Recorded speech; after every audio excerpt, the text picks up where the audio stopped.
Hi everybody, so we're going to do the same things we did before. First and foremost, we introduce ourselves. I'm sure you recognise some of the people here anyway. So as Halina said, I'm the guy from Bowers and Wilkins, Kerr, the possessor of the unfeasibly long job title. Don't worry, I don't get paid by the character. The simple thing of why I'm here, we are obviously involved in producing loudspeakers for recording studios. I think this was already mentioned earlier on in Razika's presentation. What we also do is a whole series of different other types of audio system as well, including wireless speakers, headphones, and as was mentioned, we do automotive audio too. So we've got a lot of vested interest in this, but that's enough about me. I'm going to hand across to the rest of the guys. Hi, my name's Bernard Butler.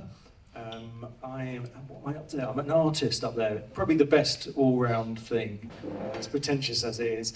I produce records, I perform, I'm a songwriter, I'll mix for you, I'll play the tambourine, I'll clap my hands, and do whatever. I mean, I've been, for 30 years, been involved in sort of every sort of aspect of making sound, and I wouldn't really pigeonhole any particular one. So it's really fascinating being part of this panel and looking down these people and thinking, oh right, hi everyone, yeah. Loads of different people, so thanks for having me. Hello everybody, I'm Glen. I make a lot of noise and play video games. No, seriously, I'm a composer, music producer. I work in-house at PlayStation, making music for their video games. I also make music as an artist and work with various artists producing. Recently got into Immersive in a very big way, and yeah, many thanks to Metropolis and BPI for inviting me. Hi everybody, I'm Michael Neidus. I work for Diva Music Group. I've worked there for 25 years out of a 40-year career. So yeah, I started when I was about 5 years old. I started at Polydor in '82, and when I left in '87, I worked for a couple of independent catalogue marketing companies, where I then found out that the majors don't own or retain rights to everything. And even had a few years at Pioneer Laserdisc, where the audio-visual experience was just something absolutely phenomenal at the start of the 90s. So I've already been introduced, but Halina Rice, electronic music producer and live AV artist specialising in immersive experiences. Hi, I'm Dan Mackta from Qobuz. I also wanted to thank BPI, Metropolis, and Andy from Bowers and Wilkins for inviting me over from New York. And Qobuz is a small French company offering music streaming and download. Not that revolutionary. We were the first to offer high-res 24-bit music streaming, really focused on the high-end audiophile crowd, although in recent years we've really been making a push to broaden our audience as the appreciation for audio quality and kind of the alternative approach that we take has been paying off. Thanks, Dan. All right, so look, let's get started. I think you can kind of all work out why this kind of thing is clearly of interest to a guy who works for a company that makes loudspeakers and sells headphones and that kind of thing. Is pretty obvious, right? I think the key question for this group and why we wanted to get this group here together is, well, what does that represent for the people who are responsible for delivering the actual material itself? What interest value does it have for people in the creative aspect of it? So I guess that's the first question to the group. Anybody who wants to pick it up, go for it. We kind of heard a little bit from you already on that, Halina, but feel free to fire on too. How excited are you about all of this? Does it really represent something new or a new opportunity?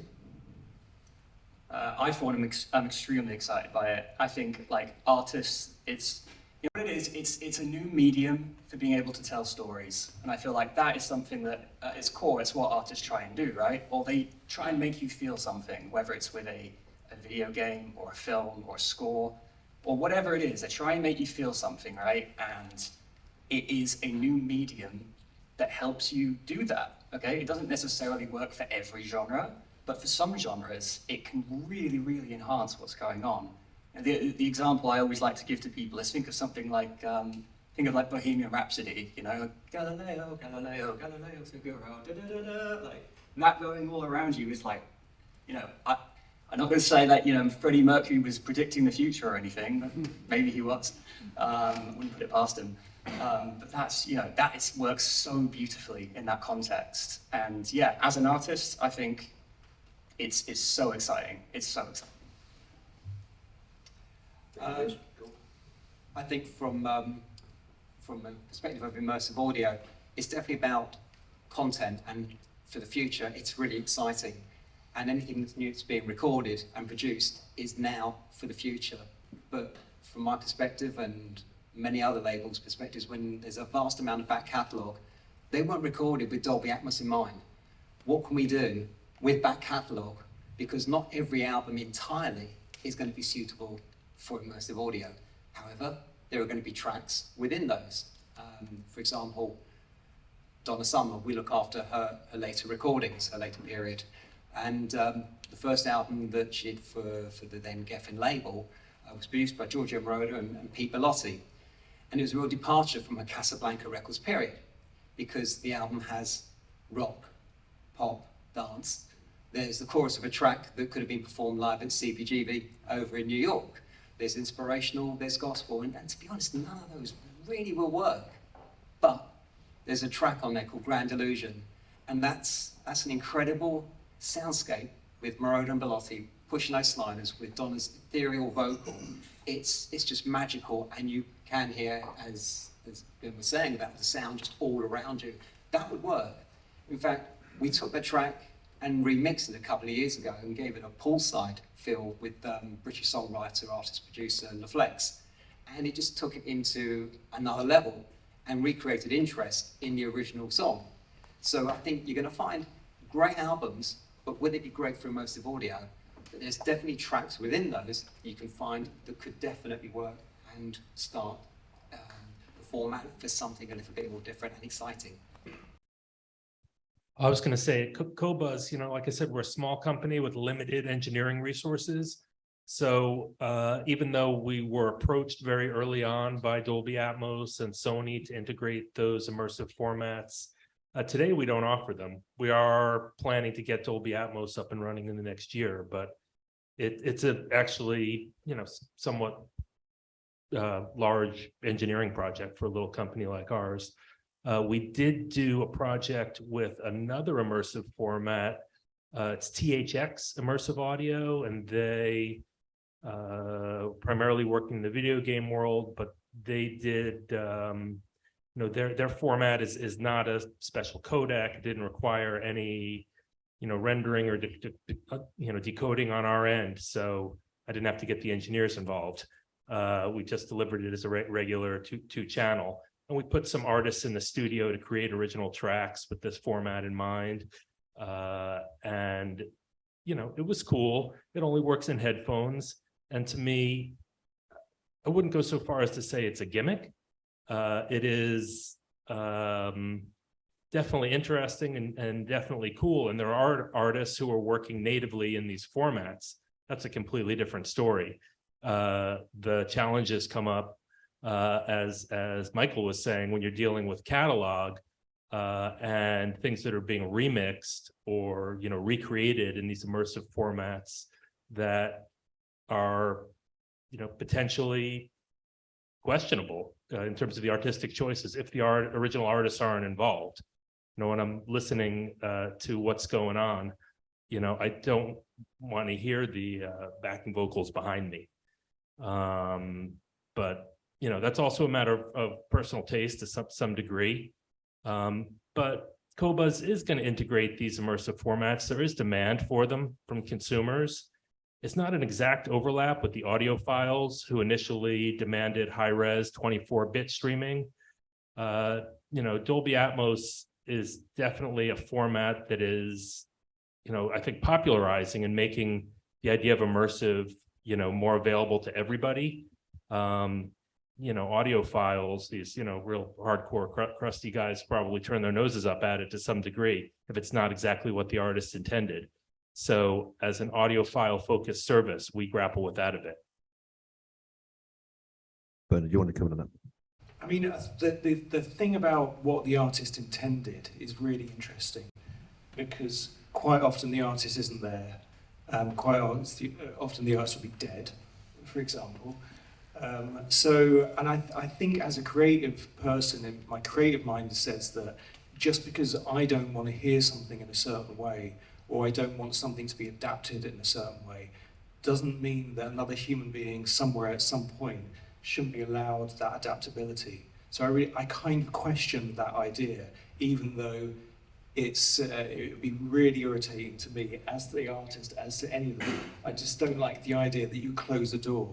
So for example, the Donna Summer record you're talking about, I mean, I think that anything, I know exactly what you mean, but I think anything has a possibility to be, to sound really interesting in this immersive way. I think that doesn't go down to genre either, or how many tracks were on a multi-track originally. I think there's quite interesting potential to have something that was recorded on one microphone and to see how you can rethink how that might have been recorded and so immerse yourself in when you're sitting in that room with that one person, maybe with a microphone, with a guitar or a piano and a voice. What that felt like to be standing behind them at that time. I was just going to say, one of the tracks that we did with THX Spatial Audio was just that. It's a Not Cohen clarinet and a little electric guitar. Nothing gimmicky. Just really trying to make a beautiful recording and do something a little different and enhanced that they couldn't do before. And to me, that was really cool and demonstrated how these formats could actually be, really used to take something that we're already doing and make it better, rather than saying, hey, what you're doing before was garbage and now everything has to be like this. So I want to pick up one thing also from feedback from the guys here that you three guys, can you please pick up your mics and use them? Speaking of microphones, irony, right? You guys have used it a couple of times over at the far end, and I think it is a general industry perception as well. It feels to some of us, particularly the older ones, like we've been here before in various different ways. Some of you may remember Quad. More recently, of course, there was DVD audio and there was SACD multi-channel. There have been lots of different attempts at different points in the course of the music industry to try and create surround music. I think the clever terminology choice that's different here, and you just touched on it, is the use of immersion or spatial. To your point earlier on, I think that's what feels different here, right? Now we aren't seeing the situation with the drummers suddenly taking a run around the room and winding up behind you. This is a different thing, right? Does that feel a key difference? Something that Halina said actually when you were talking about the challenges, which I was thinking about, is what happens if you're on the wrong side of the room to something, and which it reminded me of a situation, or being in a performance situation, if you're just too close to the bass bins or something, and it's really horrible. But actually, in my role as a producer, I've spent many years walking around a rehearsal room or a live room like this is right here, where and just listening to the musicians, listening to what's happening live, and assessing that before you record. Actually, just hearing a performance, and of course that's. Depending on where you are in the room, it's completely different. Everywhere you walk is different. And my job as a producer is to listen to that and to translate it on the other side of the glass into something that represents that. That is immersive, walking around the room itself. No, but that's also infinitely changing. There's no way of saying like you're saying that that's the place, that's the best place to be. Of course, in stereo, we always think this.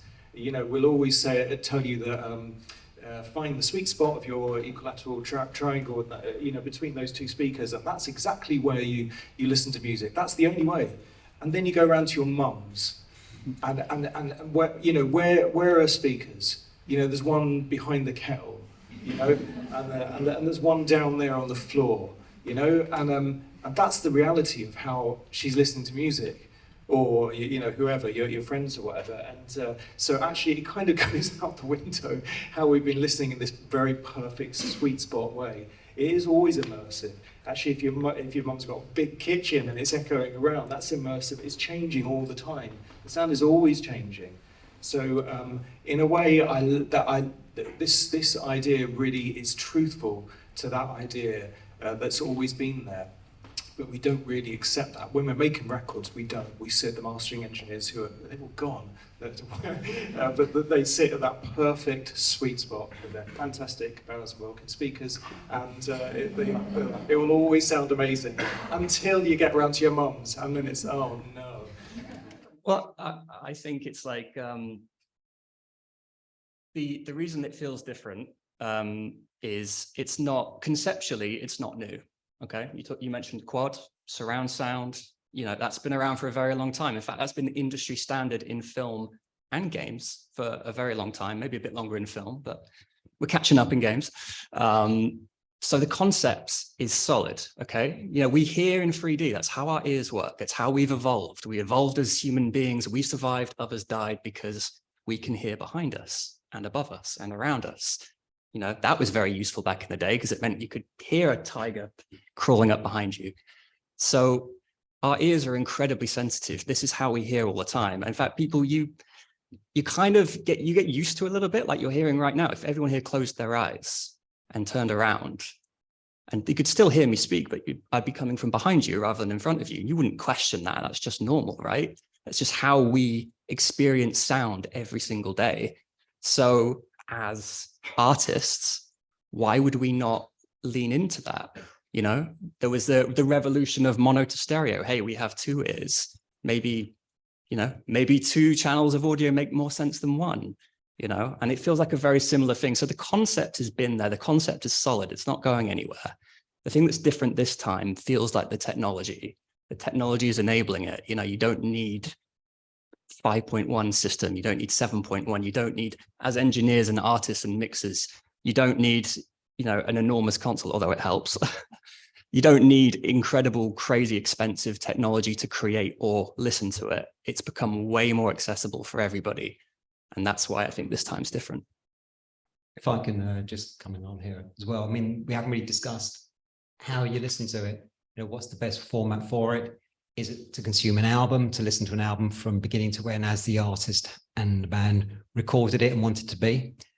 Vinyl LP, CD.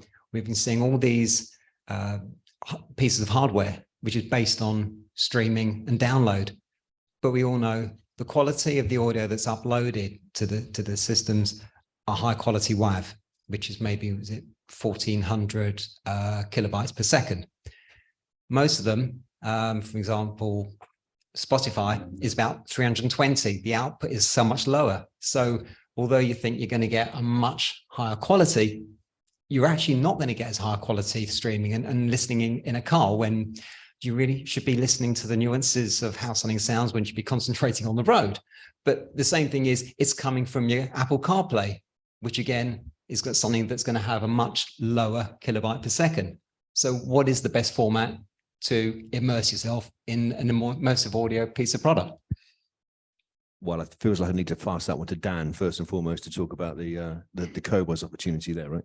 Oh, well, I mean, the immersive formats are different, but you know, as far as I know, Dolby Atmos music is but 256K. I mean, I think it's not lossless.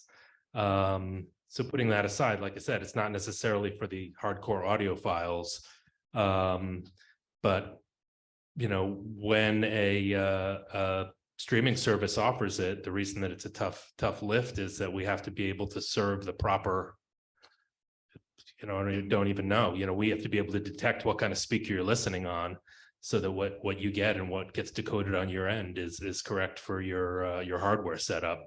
So I think, you know, some degree it's going to be agnostic, you know, the Dolby Atmos file is what it is. That's the format. I mean, the great thing from the car point of view, I can speak to this one reasonably knowledgeably, is we've got a lot of advantages in cars that we don't get with your home system. I've got no way of knowing how big your home is, how far away you are from the speakers, how many people are in the room with you, what the rest of your room looks like, all that kind of stuff. Every single car, well, at the moment, at least somebody's got to be driving. So we know where you are, we know what the occupancies are, we know what the interior treatments are, we know where the speakers are relative to your ears. cars actually represent in lots of ways some of the best opportunities, because much like I think was discussed earlier on, I think it was Mike talking about it with the headphones, you kind of get it for free. If you specify the next generation of car audio systems in your car, it's there anyway. And it's a fairly optimized, self-contained experience, as I think you were highlighting. I mean, in a home, there are variables. It doesn't mean to say we can't make it work, but we can make it work with a little bit more effort. In a car or a pair of headphones, it's done. It's there. It's very straightforward. I was interested also what you were saying about the live venue experience. Sorry, Ben, I'll come back to you. But on the live venue experience, because that was a very interesting point about how you can arguably make the variability of different venues work to your advantage using this, right? Well, yeah, and I think it's interesting what everyone says. Because clearly there's just a multiplication of ways in which you can consume music these days, you know, and particularly immersive music. And it's interesting to me, obviously, because I'm coming in from live and not thinking about recording or back catalogue side, to hear that there's sort of consternation as to, is this the way that the artist intended it or didn't intended to be heard? Because for me, it just seems like a practical one of, is it appropriate for the audience that's listening to it at that moment, I guess. And so I suppose that would just be my point is if there's a sort of should we be doing or should we be doing it, it's good if it works for the audience that's consuming it. I don't know if that's the question that people are asking. I think it's exactly the right thing. I think that's probably what you were about to say as well, something along those lines. Well, I think I was just going to say about the delivery format. I think the ideal way is that people listen to music and they don't have to check which brand, which platform, the sample rate, all of those kind of things. I think that's ideal for me as a creator, and I think it's way less confusing for people. And I think that would be the best way of looking at it. I was saying to Andy earlier actually that I find it quite difficult at the moment between different streaming platforms. I don't think it's very clearly labelled how to find spatial audio formats and different formats, and I think that's quite confusing personally. If I'm somebody who creates it and I lose patience and can't be bothered, then that's a bit worrying. Yeah, the industry-wide problem of just confusion in the audio formats, and different companies that shall remain nameless, call things different things, and the same thing is labeled differently. That's a big issue. I mean, the way we solved it at Qobuz anywhere for now is we only stream the best available. So, whatever you click, you're going to get the highest quality available, whether you know what that means or not. Yeah, exactly. Seems like that should be the people want. Yeah. So don't have to make that. It's want to make for them. right. Well, Yeah, no, I think people want to hear the best thing, the best possible quality. They may not know how that's delivered, or like I say, the sample rate or anything like that, but they just want the best possible thing they can find. And I think that relates to, I mean, I was lucky enough to do an album playback with Dolby Atmos with Miles and Jenny, who were here earlier in their theatre, which is amazing. So it's an album playback, and which we did in Atmos, and there's lots of people there, lots of people I knew. The overwhelming thing that came back from people afterwards, nobody talked to me about beds and objects, or sample rates, or formats. People just sort of went, wow, that was great, wasn't it?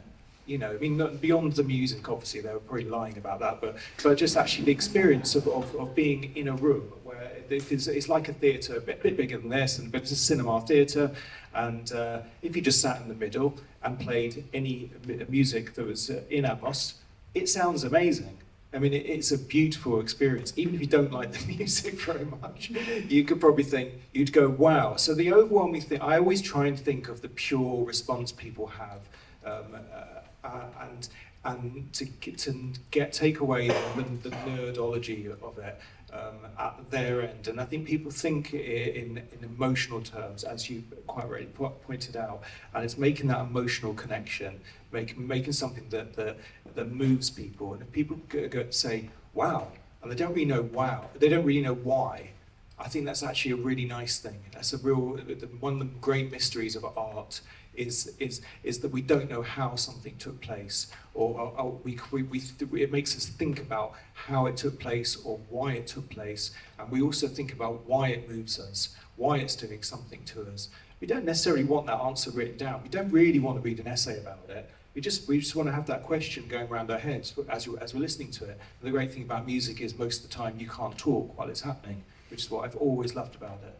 if it's loud enough. So, and the video of Halina's performance, just loads of people just. That's one of the best things about it is watching other people's faces, because it's their emotional responses. They're not having a conversation about how did this happen. Is this 7.1? Is that MOS? Is it 360? They're just thinking, wow, something nice is happening in my life in this very moment, and I don't really care how it's happening.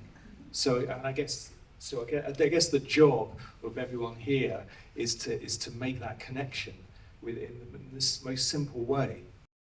And that's kind of the nice thing about immersive music or high-res music or whatever it is. And when we talk about, you know, an album playback, everybody was sitting in a room listening to the album.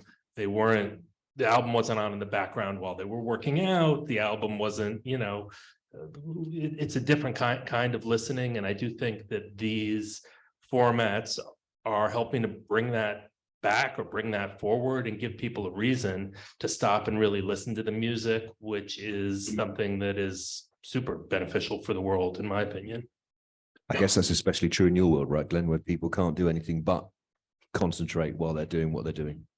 Yeah, absolutely. I mean, again, I come back to the story thing. I mean, I feel like every in the audio world, music, games, whatever it is telling stories, and it's making people feel something, whether that's, I don't know, maybe a black death metal band wants you to feel something very different to a folk artist. But, you know, the point is they want you to feel something. And yeah, in a game, for example, it's an incredibly powerful way of helping to tell that story. The key word here is immersion, right? It's trying to put you in that space, which is actually, if you think about it, why do we listen to music? Why do we play games? Why do we watch movies?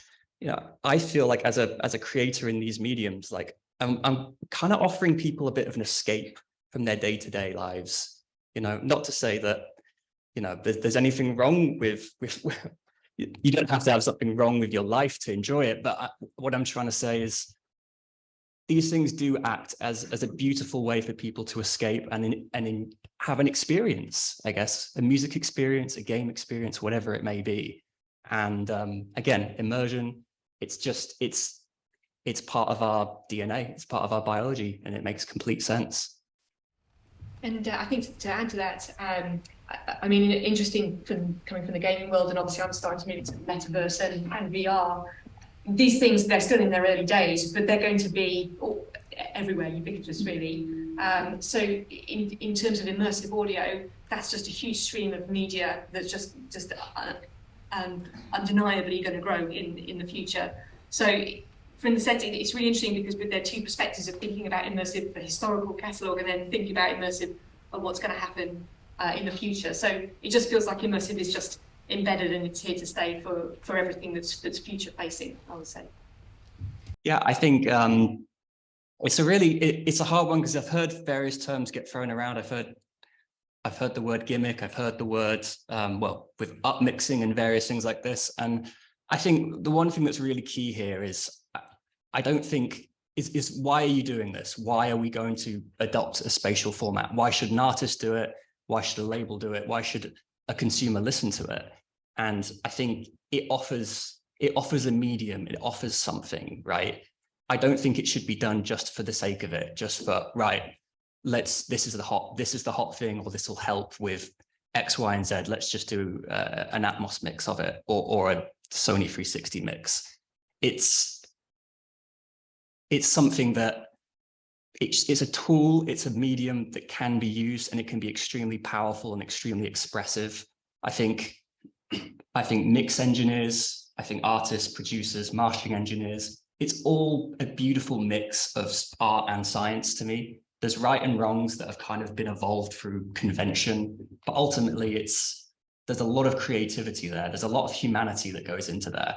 I'm not going to touch on to AI created stuff because that's a whole can of worms, but you know, people want to relate to what they're hearing. We're humans. We like to hear things created by other humans. we especially like it if we relate to what we're hearing and seeing.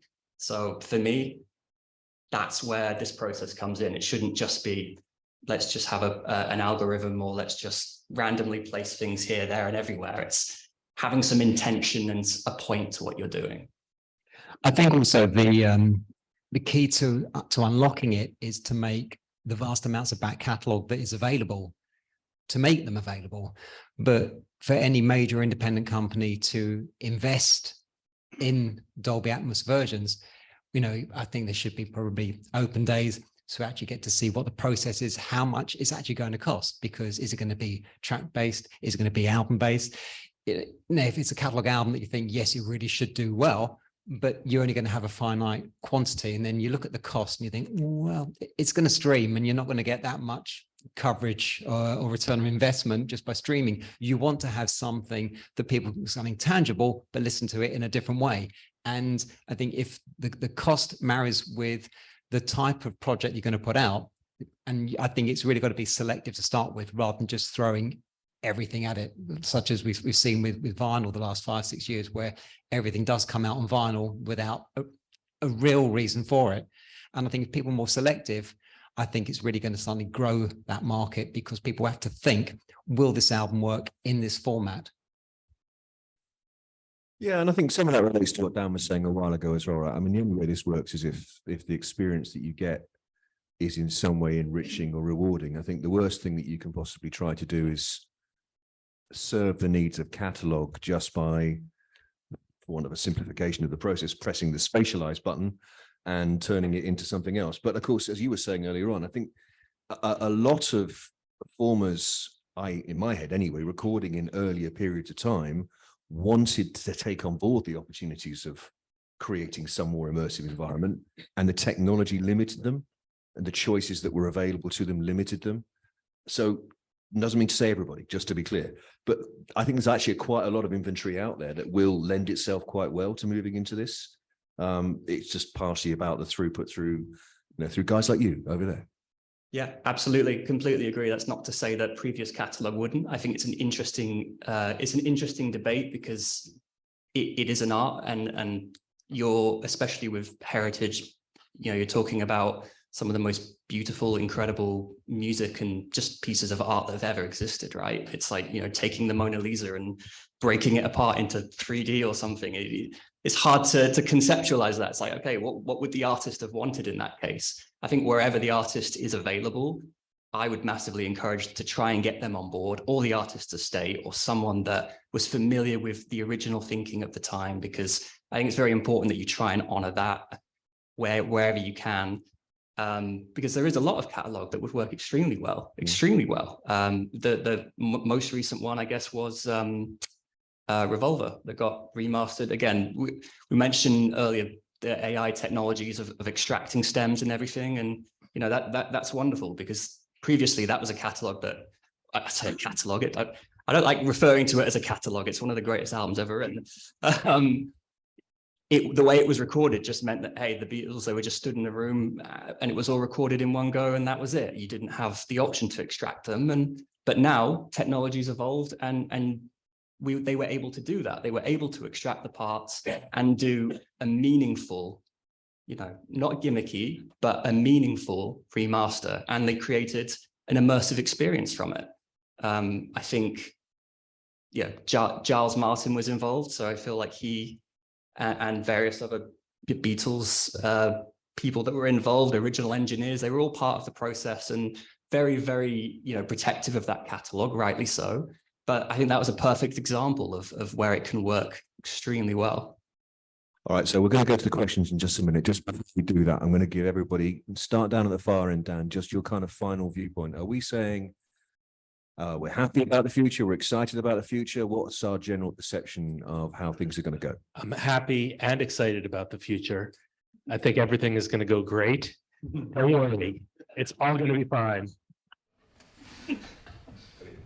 Similarly, and for me particularly, I'm interested about the journey going back into recording as well. It's been really interesting to learn today a bit more about perspectives from that point of view. We're still listening to music 50, 60 years after they were first recorded and released. music is constantly evolving. The future looks great. And if it's applied in the right way, there's then going to be a future for another 50, 60 years at least. I'm sold. Yeah, I'm excited because I've dipped my toes in this and not completely, and I'm interested in what I'm doing at the moment and where that could end up. And actually, that's the first time that I've thought about a record that I'm actually making at the moment and started to think, well, actually, should we? So I'm halfway through making a record at the moment. Will that end up being a Dolby Atmos mix? And that's actually, today's made me think a lot more about that. So it sold it to me in that sense.